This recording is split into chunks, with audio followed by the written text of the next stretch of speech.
이 시간 계속해서 예수 그리스도의 탄생에 대해서 이어서 말씀을 전하고 있습니다. 오늘은 마태복음을 중심으로 또 한번 말씀을 나누기를 원합니다. 우리는 산이나 바다 등에서 어떤 조난을 당했을 때, 어려움을 당했을 때에 119를 전화해서 구조대원이 오게 되면 그 사람의 말을 들으면 그 모든 일들은 쉽게 풀어질 거라고 믿습니다. 왜냐하면 그 사람은 우리를 도와주러 왔기 때문에 그렇습니다. 하나님은 이 땅에 교만하여서 인간이 쫓겨났는데 쫓겨난 인간들을 어떻게 할까 고민하다가 구조대원을 보내기로 결정을 하셨습니다. 하나님이신 그 하나님의 아들을 사람으로 보내기로 결정을 한 것입니다. 하나님의 아들을 인간과 똑같이 되기 위해서 인간의 몸에서 태어나기로 결정을 하셨고 아기의 몸으로 태어나셨습니다. 예수님의 본질은 우리와는 다릅니다. 그런데 하나님 겉으로는 사람과 똑같은 사람으로 이 땅에 오셨다는 사실입니다. 이런 신비한 일들을 믿는다는 게 얼마나 어려운지요. 이런 이해할 수 없는 그런 신비한 일이지 않습니까?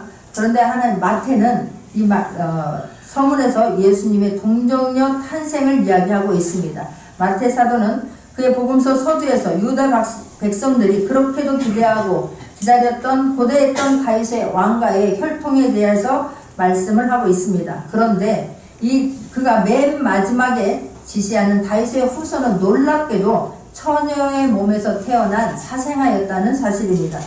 유대인들이 그토록 기다렸던 일들은 무엇이냐면 그것은 다윗 왕가의 정치적인 회복이었습니다. 다시 한번 포로 이후에 돌아와서 남아있는 그런 족속들을 통하여서 다시 한번 위대한 인물이 정치적으로 정치를 이끌 수 있는 위대한 지도자가 나오기를 그들은 고대하고 기다렸다는 사실입니다. 그런데 등장한 사람이 다윗의 혈통도 아니고 다윗의 후손과 결혼하기로 한 여자가 낳은 사생아라는 거였습니다. 마태는 왜 이렇게 극단적인 그런 표현을 통해서 우리에게 예수님을 나타내려고 했을까요? 마태는 결국 예수님이 누구인지를 모르게 되면 우리가 제대로 된 신앙생활을 할 수도 없고 신앙인이 되지 못한다는 것을 지금 말하고 있는 것입니다. 처음부터 구원을 위한 하나님의 자연적인 개입과 그런 능력으로 예수님이 이 땅에 오셨다는 것을 성령으로 잉태된 동정녀의 마리아가 우리의 구세주라고 하는 것이 믿어져야만 되겠기에 그래야만이 우리가 하나님의 사람이 되겠기에 이렇게 극단적인 방법을 직설적으로 표현을 하면서 우리에게 말씀하고 있습니다. 예수 그리스도가 동정녀 마리아에게서 성령으로 잉태되었고 그분이 저와 여러분을 죄에서 구원할 자이심이라고 하는 것이 믿어지는 저와 여러분 되기를 원합니다. 확실히 믿어지는 시간 되기를 원합니다. 그런데 예수님은 활동을 하면서 나는 처녀의 몸에서 태어났고 내가 하나님의 아들이라고 하는 것을 처음부터 밝히지 않았다는 것을 우리가 알 수가 있습니다.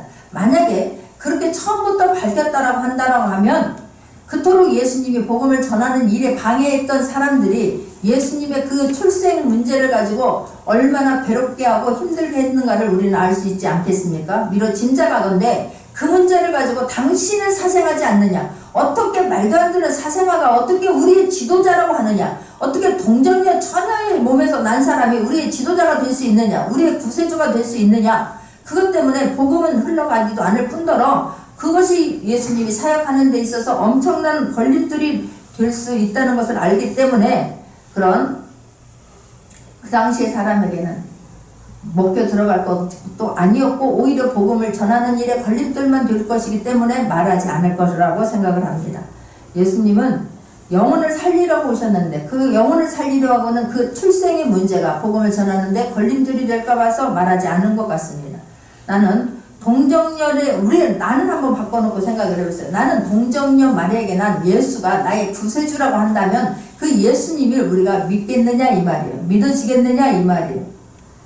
지금도 예수님은 하나님의 아들이라고 하는 것에 대해서 사람들은 믿으려고 들지 않습니다. 그냥 4대 성인 중에 한 사람, 그냥 착한 일을 많이 한 사람이라고만 알려고 하는 거지 예수님이 하나님의 아들이고 예수님이 우리를 죄에서 구원할 자이심이고 그분을 믿어야만이 천국 백성이 된다라고 하는 것을 믿지 않는 사람들이 믿는 사람보다 훨씬 많은 가운데 우리는 예수 그리스도를 나의 주로 믿고 있다는 것이 기적이고 그에 대해서 하나님께 감사할 수 있는 모두가 되기를 원합니다.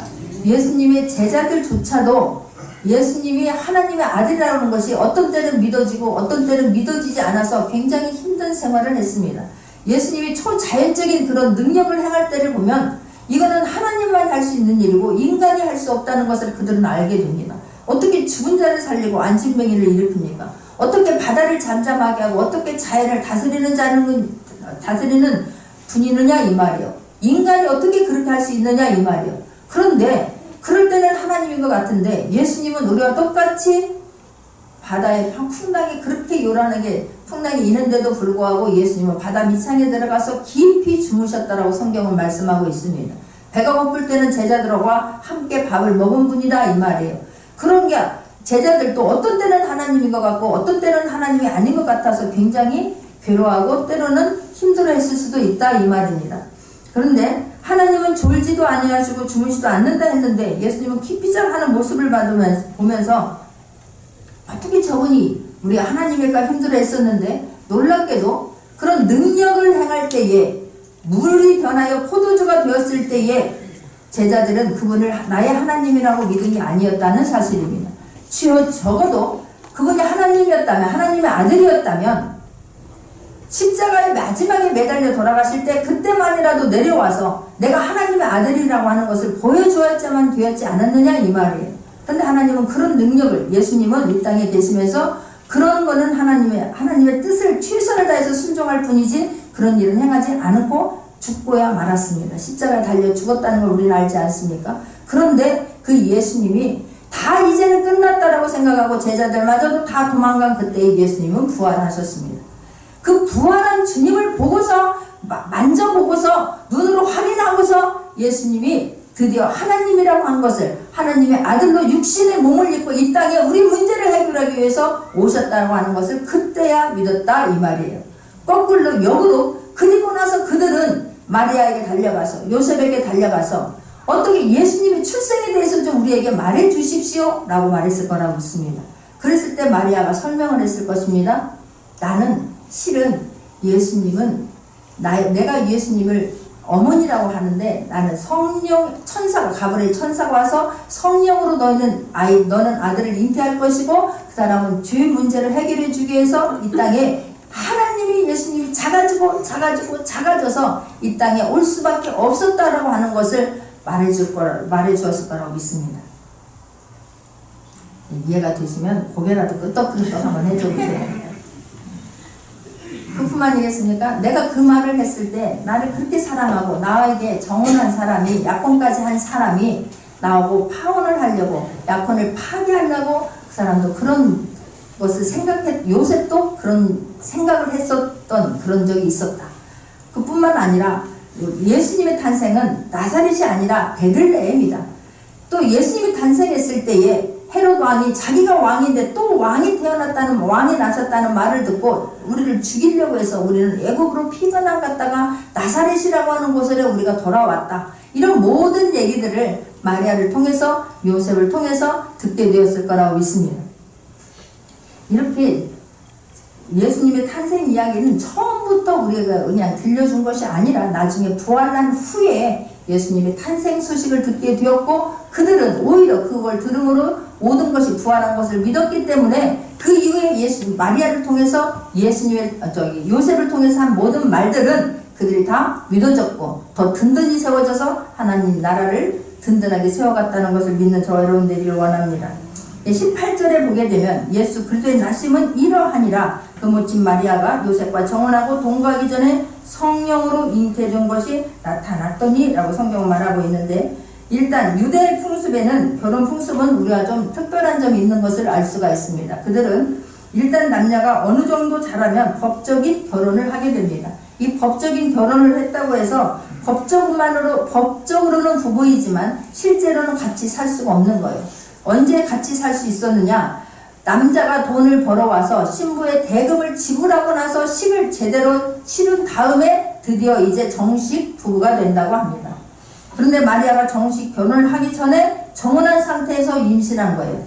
근데 이 사실을 법적인 남편 요셉에게도 알릴 수밖에 없었을 것입니다. 왜냐하면 누가복음 1장에 보면 천사가 가브리엘이 와가지고 말을 합니다.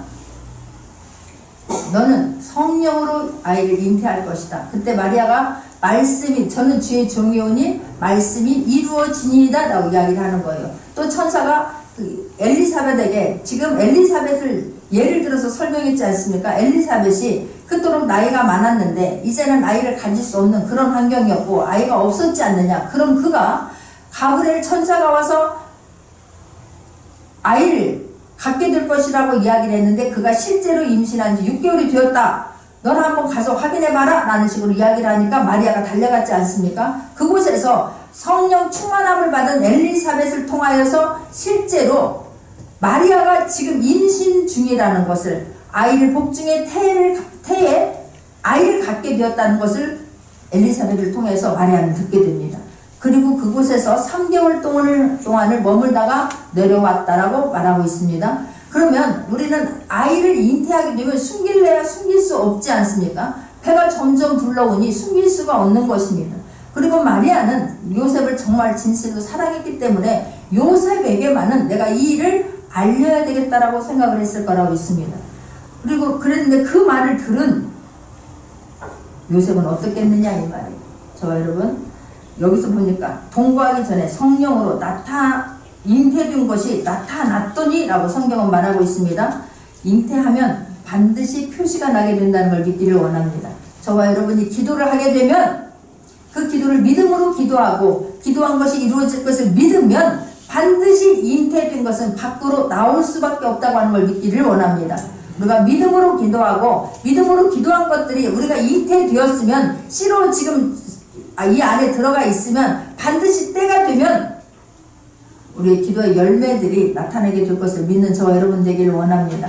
근데 우리는 그것이 나타나기도 전에 반드시 나타날 것인데 나타나기 전에 내가 그것을 다 헤쳐가지고 그 열매를 우리가 없애버리기 때문에 그러는 것이지 믿음으로 하는 기도는 반드시 하나님이 이루어 줄 것을 믿는 저와 여러분 되기를 원합니다. 임신하니까 지금 마리아가 임신하니까 때가 되니 나타날 수밖에 없는 거 아니느냐 이 말이에요. 그러니 저와 여러분도 어떤 것이든 잉태하게 되면 잉태한 것이 밖으로 나타나게 됩니다. 죄를 잉태하면 죄가 나타나게 될 것이고 성령으로 열매를 잉태하게 되면 성령의 열매로 저와 여러분에게 나타나게 될 거라는 것을 믿기를 바랍니다. 자, 이 말을 요셉은 들었습니다. 19절입니다. 그 남편 요셉은 의로운 사람이라 저를 드러내지 아니하고 가만히 끊고자 하여 라고 성경은 말하고 있습니다. 요셉이 이 말을 들었습니다. 그런데 요셉이 이해할 수 없습니다. 어떻게 이해가 되어지겠느냐 이 말이에요. 말도 안 되는 소리를 하고 있는 거예요. 지금 배반감에 부르르 어쩌면 떨고 있을지도 몰라요. 어떻게 네가 그럴 수가 있어. 내가 너를 그렇게 믿었는데 정훈아 네가 어떻게 지금 아이를 갖는다는 말이야. 들어오겠습니까? 마리아가 하는 말이 들어오겠느냐 이 말이에요. 성령님께서 열어주지 아니하면 들어오지 않았을 거라고 믿습니다. 성령님께서 열어줘야만이 이게 성령으로 그런 일도 있을 수 있는 분이지 하나님은 능히 할 수 있는 분이지 믿어지는 것이지 아니 어떻게 성령으로 지금 이 아이를 잉태한다고 말이 안 되는 소리 지금 마리아가 하고 있는 것입니다. 그러나 그리스도는 마리아의 몸에 잉태됨으로 만들어진 것이 아니라 오셨다는 것을 믿기를 바랍니다. 우리가 아이를 갖게 되면 남자와 여자와의 관계를 통해서 만들어지지만 하나님은 저와 여러분을 위해서 낮아지고 작아져서 세포가 되어서 하나의 핏방울이 되어서 하나님이신 예수님이 마리아의 몸에 오셨다는 것을 믿기를 바랍니다. 그분은 몸에서 만들어진 것이 아니라 그 전부터 계시다가 우리 사람에게 보내심을 받은 분이다 이 말이에요. 근데 이 말을 들으니 요셉은 마리아가 가늠했다고 생각한 거예요. 그래서 가만히 끊으려고 지금 생각하는 것입니다. 그는 의로운 사람이라고 성경은 말하고 있습니다. 의로운 사람이라는 말은 하나님의 말씀에 충실한 자예요. 하나님의 말씀에 충실한 자, 정직한 사람 또는 그를 인격이 갖춰진 사람을 의로운 사람이라고 이야기를 하는 거예요. 만약에 그가 의로운 사람이 아니었다면 하나님을 경외하고 두려워하는 사람이 아니었다면 그냥 끊어버리면 되는 거예요. 마리아 네가 어떻게 나한테 이럴 수 있어. 너는 죽든지 말든지 나는 살아야 되는 거 아니냔 말이에요. 그런데 그는 의로운 사람이기 때문에 이 문제를 놓고 얼마나 고민을 하고 얼마나 많은 생각을 했겠느냐 이 말이에요. 입장을 놓고 한번 생각을 해보시기 바랍니다. 내가 요셉인 거예요. 근데 마리아가 와서 지금 이렇게 이야기를 할 때에 그래 나는 할렐루야 놀렐루야 잘됐다라고 받아들일 사람이 있겠느냐 이 말이에요. 그래서 요셉도 저를 드러내지 아니하고 가만히 끊고자 하느니라 그런 거예요. 요셉이 자기는 거짓말한 사람이거나 부도덕한 사람이라는 것이 지금 아니라는 것을 밝히는 거예요. 내가 부도덕으로 내가 한 것이 아니다 라는 것을 말해서 그냥 그러나 마리아가 내가 만약에 끊는다고 했을 때 마리아에게 닥칠 어려움은 불에 훤히 지금 보이듯이 다 보이는 거 아니겠습니까? 돌에 맞아 죽을 수밖에 없는 것이고 내가 만약에 내가 드러난다고 한다 할지라도 많은 사람들이 나도 또한 어려운 문제는 반드시 있기 때문에 요셉은 그 문제를 놓고 생각하고 또 생각했지만 두려움에 쌓였다라고 지금 성경은 말하고 있는 것입니다. 그래서 말하는 거예요. 이 일을 생각할 때에 주의 사자가 현몽하여 가로되 다윗의 자손 요셉아 내 아내 마리아 데려오기를 무서워 말라. 저에게 잉태된 자는 성령으로 된 것이니라 라고 성경은 말씀하고 있습니다. 두려워하지 않았더라면 두려워하지 말라라고 왜 했겠느냐 말이에요. 굉장히 두려운 거예요. 앞으로 일어날 일에 대해서 두려운 거예요. 사람들의 시선이 두렵고 사람들이 하는 말에 두렵고 밖으로 나가기도 두렵고 얼마나 무서웠겠느냐 이 말이에요. 우리는 하나님만 바라보는 것이 아니라 환경을 바라볼 수밖에 없지 않습니까? 당장 눈에 보이는 것은 환경 아니냔 말이에요. 너 하나님 잘 믿는 줄 알았더니 너 하나님의 사람인 줄 알았더니 너 의로운 사람인 줄 알았더니 어떻게 네가 이 여자를 아직 결혼하기도 전에 어떻게 임신을 시킬 수 있어? 사람들에게 요셉도 믿어지지 않는데 지금 내가 마누라를 내가 임신시킨 게 아니라고 성령으로 잉태된 것이라고 요셉이 가서 가족에게 이야기를 한들 밖에 사람들 친구들에게 이야기를 한들 그 사람들이 믿어졌겠느냐 이 말이에요. 나도 지금 안 믿어져서 힘든데 그런데 이 일을 마리아를 사랑하기 때문에 이 일을 자기가 잘못하게 되면 죽을 수밖에 없는 상황 때문에 얼마나 힘들겠으며 마리아가 자기가 마리아를 데려오지 아니하면 마리아는 아빠 없는 아이를 낳게 되는 거 아니겠느냐 이 말이에요. 우리가 아빠 없는 마리아가 아이를 성령을 예수님을 이 땅에 탄생하게 했다고 한번 생각을 해보시라 이 말이에요. 복음에 얼마나 큰 걸림돌이 되었겠는가. 그게 복음이 제대로 전파되었겠는가 이 말이에요. 사람들은 알지 못하지 않습니까? 그러나 요셉이 남편들이 있으면 지금 마리아와 요셉은 그렇게 힘들다 할지라도 그 가족들은 힘들다 할지라도 세상 사람들은 알지 못하기 때문에 복음을 흘러가는데 문제가 없는 거예요.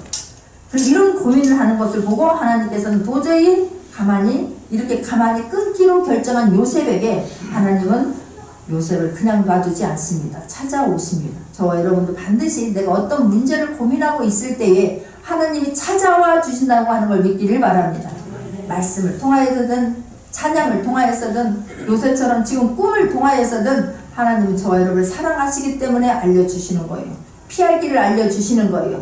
두려워하지 말라고 말씀해 주신다 이 말이에요. 어떤 일이 이루어질 거에 대한 확신을 주실 거라고 저는 믿습니다. 근데 그 말씀에 대한 것을 믿어지지 않는다 이 말이에요. 그래서 문제인 거예요. 요셉에게도 지금 하나님은 찾아오셨습니다. 꿈을 통해서 천사를 통해서 하나님의 뜻을 요셉에게 지금 전하도록 하셨다 이 말이에요. 마리아가 요셉아 그런 거예요. 요셉아 마리아가 임신한 것은 하나님의 구원의 섭리 속에서 성령의 역사를 통해서 이루어진 것이다. 그러니 데려올 것을 두려워하지 말아라 그러는 거예요.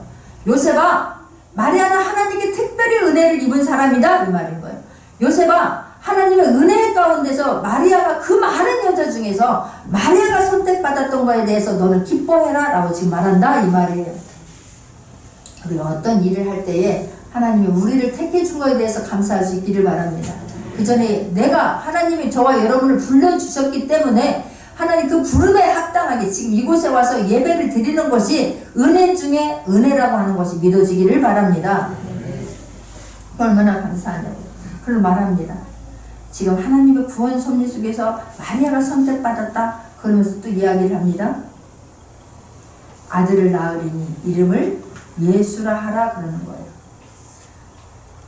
이는 그가 자기 백성을 저희 주에서 구원할 자심이라 라고 설명을 하고 있습니다. 아들을 낳을 것이다. 그런데 그 이름을 예수라 하라. 그가 자기 백성을 저희 주에서 구원할 자심이라 라고 말하는 거예요. 예수님이 이 땅에 하나님이신데 그분이 인간의 옷을 입고 인간으로 올 수밖에 없었던 목적이 있다 그런 거예요. 하나님이 예수님을 이 땅에 보내신 목적이 있다라고 하는 거예요. 구원할 자, 죄에서 자기 백성을 죄에서 구원할 자이십니다 하니라 라고 성경은 말하지 않습니까? 구원이라고 하는 것은 예를 들면 우리가 물에 빠진 사람을 구해주는 것도 구원인 거예요.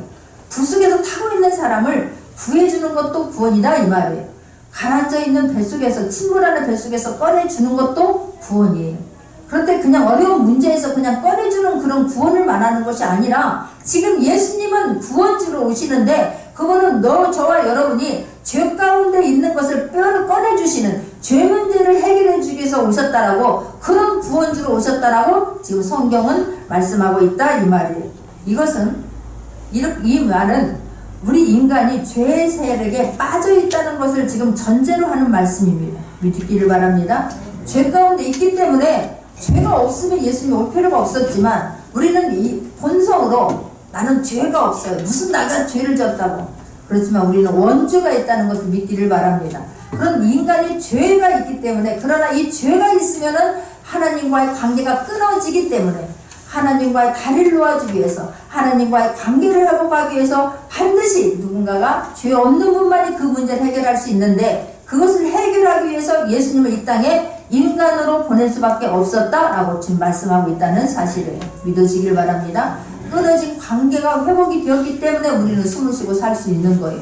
그럼 저 믿지 않는 사람들은 어떻게 숨을 쉬고 있습니까? 지금 그들은 하나님과의 관계를 모르지만 하나님의 일반적인 은총을 받고 있는 거다 이 말이에요. 그들도 주께로 돌아와서 특별한 은총이 임해지면 얼마나 좋겠습니까? 근데 우리는 하나님과 관계 속에서 죽었던 저와 여러분을 살리기 위해서 예수님이 이 땅에 오셨다는 것을 확실히 믿는 저와 여러분 되기를 원합니다. 하나님은 이미 이 땅에 우리들이 인간이 가질 수 있는, 누릴 수 있는 그거 말고 더 특별한 은혜를 부어주시기를 원한다 이 말이에요. 그 이상의 것을 저와 여러분에게 하나님은 주시고 싶어 하십니다. 그것은 무엇입니까? 하나님의 신성인 거예요. 마태복음에서 하나님은 우리는 신이다 라고 말하고 있는데, 내가 하나님이다 라고 말하는 게 아니라 저와 여러분이 예수 그리스도를 나의 구주로 고백하고 받아들이면 하나님의 DNA가 저와 여러분에게 있다는 걸 믿기를 원합니다. 저와 여러분에게 신성이 있다는 걸 믿기를 바랍니다. 하나님의 능력이 흐르고 있다는 것을 믿기를 원합니다. 근데 내가 그게 믿어지지 않아서 그렇게 살지 못하고 있을 뿐이다 이 말이에요. 그래서 하나님은 우리에게 하나님의 능력이 입혀지기를 원하고 있습니다. 하나님의 마음이 저와 여러분에게 있기를 원한다 이 말이에요. 하나님이 주신 그 사랑이 저와 여러분을 통해서 흘러가기를 원하는 거예요. 그래서 하나님은 그런 것들을 그냥 우리가 일반적으로 누릴 수 있는 그것 말고 하나님이 특별한 것을 주시기를 원하고, 그것이 하나님이 저와 여러분을 통해서 하나님의 뜻이 이루어지기를 원하기 위해서 하나님은 예수 그리스도를 이 땅에 보내주셨다 이 말이에요. 믿기를 원합니다. 죄 문제를 해결하고 하나님의 자녀처럼 당당하게 살기 위해서 예수님 이 땅에 오셨습니다. 사람 안에는 무서운 그 죄의 세력이 있어서 하나님이 주신 것들을, 주시고자 하는 것들을 다 받지 못하고 누리지 못하고 죄에 사로잡혀서 살고 있는 게 현실이다 이 말이에요. 우리가 정말로 무서워야 할 것은 유대 사람들이 로마 사람들을 무서워하는 것이 아니라, 우리 대한민국 사람들이 핵을 무서워하는 것이 아니라 우리가 죄 가운데 빠졌다는 것을 무서워할 수 있는 저와 여러분 되기를 원합니다. 그러므로 하나님을 두렵고 떨림으로 섬길 수 있는 저와 여러분 되기를 원합니다. 여기서 또 본문에서 자기 백성을 일하라고 말씀하고 있는데, 내 백성, 자기 백성을 저희 주에서 구원할지니라 했는데, 내 백성이라는 것은 단순히 혈통상으로 유대인만이 아닌 거예요. 유대인만이 혈통적으로 이어져 왔기 때문에 유대인만을 지금 우리는 구원받아야 된다라고 하는 그게 아니다 이 말이에요. 하나님은 주의 말씀을 듣고 그것을 믿고 행하는 자가 나의 백성이라 라고 주님 말씀하고 있습니다. 마태복음 12장 47절에서부터 50절까지 보면 한 사람이 말하지 않습니까? 보소서, 당신의 모친과 동생들이 당신께 말하려고 왔나이다 라고 말하는 것, 밖에 섰나이다 라고 말할 때 주님이 말씀하고 있습니다. 누가 내 모친이며 누가 내 동생입니까? 라고 말하는 거예요. 그러면서 주님은 주님의 내 말을 듣고 그대로 행하는 자가 내 모친이며 형제며 자매라고 성경은 말씀하고 있는 것입니다. 우리가 하나님의 말씀을 듣고 그것을 행하는 자라만이 하나님의 백성이요, 하나님의 자녀다 이 말이에요. 하나님은 또 그러면서 23절, 보라 처녀가 잉태하여 아들을 낳을 것이요 그 이름은 임마누엘이라 하리라 하셨으니 이를 번역한즉 하나님이 우리와 함께 계시다 함이라라고 성경은 말씀하고 있습니다. 이런 구약에서 예수 그리스도가 이 땅에 오실 거다라고 하는 예표적인 말씀은 여러 군데 있습니다. 그런데 오늘 마태는 이사야서 7장 14절의 말씀, 보라 처녀가 잉태하여 아들을 낳을 것이요 그 이름은 임마누엘이라 하리라 라는 지금 말씀을 가지고 예수님의 그 약속된 말씀이 이루어졌다라고 하는 것을 지금 말하고 있는 것입니다. 그러면서 이 말은 뭐냐면 23절의 말은 뭐냐면 이 말씀처럼 예수님은 육신이 되어서 동정녀의 몸에서 태어났다. 그가 육체로 이 세상에 태어났기에 육체로 살아가는 우리의 모든 인생의 문제를 해결할 수 있다라고 지금 말하고 있는 거예요. 믿어지길 바랍니다. 우리 인생, 예수님은 이 땅에 인간으로 오셔서 인간과 동일하게 먹고 자고 생활하셨습니다. 그러므로 예수님만큼 인간에 대해서 정확하게 아는 사람들은 없다 이 말이에요. 우리의 생각이, 우리의 죄성이, 우리의 마음속에 무엇이 간직되어져 있고 우리의 말하는 것이 어떤 생각으로 말하고 어떤 마음에서 말하고 한다라고 하는 것을 예수님은 다 알고 계신다 이 말이에요. 그렇기 때문에 그 죄 문제를 예수님 아니면 해결할 수 없다 이 말이에요. 믿기를 바랍니다. 얼마나 인간의 생각이 한번 자신 한번 돌아보라고. 내 안에 무슨 생각이 있는 건지, 내가 정말 하나님이 기뻐하는 말을 하고 하나님이 기뻐하는 생각을 하고 있는 것인지, 겉은 아닌 척한데 속에서는 얼마나 무서운 죄성들이 우리 안에서 도사리고 있느냐 이 말이에요. 그러면서 이것이 하나님과 우리와 함께 계심에 담긴 구체적인 은혜다. 예수님이 육신으로 오셔서 우리와 함께 하고 계신 것이, 그러므로 우리의 모든 죄를 알고 계신 것이 하나님의 특별한 은혜다 이 말이에요. 그래서 우리의 죄 문제를 해결해 줄 수 있는 분은 예수님이다 라고 지금 말하고 있다 이 말이에요. 인간의 몸을 입고 태어나신 예수님은 인간의 모든 죄를 십자가에서 짊어지셨다라고 말하는 거예요. 믿기를 바랍니다. 모든 죄예요. 저와 여러분이 짓고 있는 모든 죄를 예수님은 다 담당해 가셨습니다. 이렇게 지금 하나님은 천사를 통해서 하나님의 계획과 그에 따라서 일어나고 있는 일들에 대해서 지금 설명을 했습니다. 그런데 보세요. 24절입니다. 24절, 25절입니다. 같이 한번 합독하겠습니다.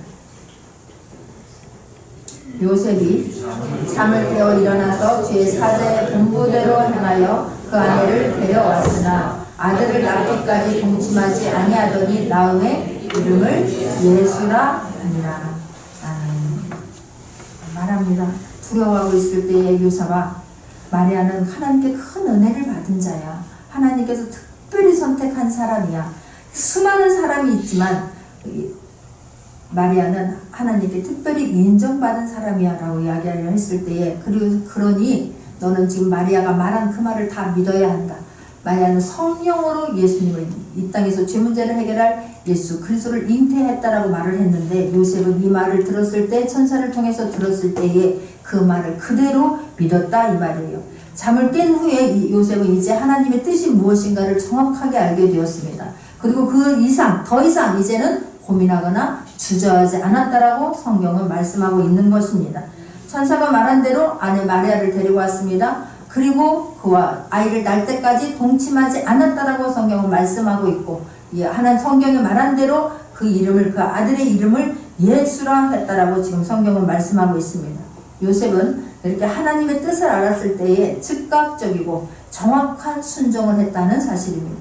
요셉이 나는 아직 내가 성령으로 잉태되었다는 것이 내 머릿속으로 이해가 되지 않았습니다. 내가 듣기는 들었는데 내가 완전히 이해가 되면 내가 그러면 순종하겠습니다 라고 말하지 않았다 이 말이에요. 그 말씀을 들었을 때에 정확하게 즉각적으로 더 이상의 고민이 하지 아니하고 마리아 데려왔다는 사실입니다. 할렐루야. 어떤 것을 우리가 하나님을 저와 여러분의 수준으로 내려오게, 하나님을 저와 여러분의 수준으로 해석되지 않기를 바랍니다. 수준만큼만 믿어지지 않기를 바랍니다. 성경에 있는 모든 말씀들이 액면 그대로 믿어지는 큰 은혜가 있기를 바랍니다. 요셉은 그렇기 때문에 얼마나 하나님께서 바꿔서 생각하면 감사하냔 말이에요. 바꿔서 생각하면 그랬기 때문에 마리아와 요셉을 선택한 거예요. 마리아와 요셉의 즉각적인 선택 때문에 우리 이 땅에 예수 그리스도가 오셨음을 믿기를 바랍니다. 마리아와 요셉이 믿었으니 얼마나 감사한지. 만약에 믿지 않았다 한다 할지라도 하나님의 복음은 반드시 흘러가게끔 되어 있습니다. 마리아와 요셉이 아니다. 나는 아닙니다. 믿지 않습니다. 나는 그렇게 할 수 없습니다. 라고 말했을 때 다른 사람을 통해서 하나님의 복음은 예수 그리스도는 이 땅에 오셨고 예수 그리스도를 통하여 저와 여러분 죄를 구원받았을 거라고 믿습니다. 그런데 그들의 그렇게 즉각적인 순종으로 말미암아서 그들이 하나님 앞에 쓰임받았다 이 말이에요. 요셉은 얼마든지 하나님 앞에 할 말이 얼마나 많았겠습니까? 왜 하필 나입니까? 왜 수많은 사람 중에 마리아야만 됩니까? 내가 그냥 평탄하게 살 수 있는데 왜 이렇게 우리 가정을 풍지박산 만듭니까? 왜 마리아야만 되냔 말이에요.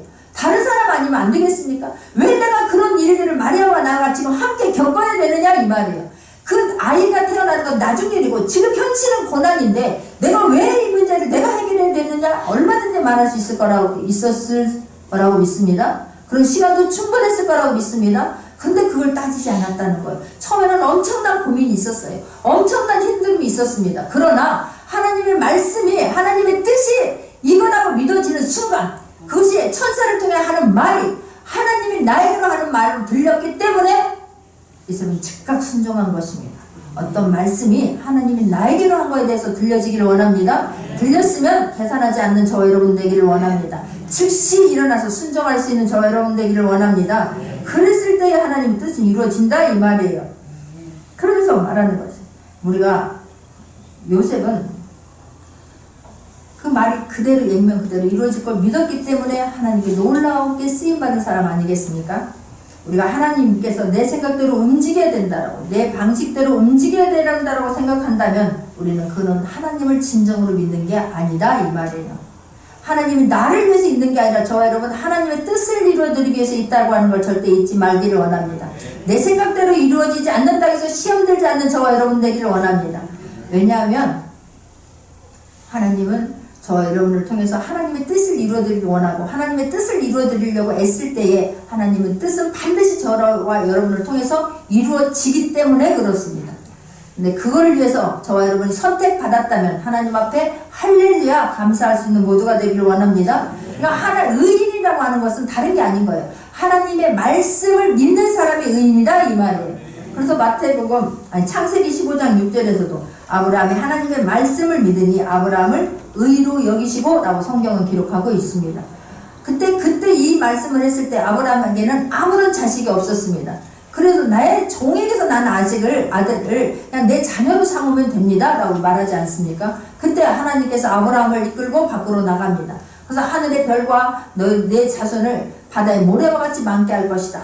내 자손에게도 난 씨를 내가 축복할 것이다.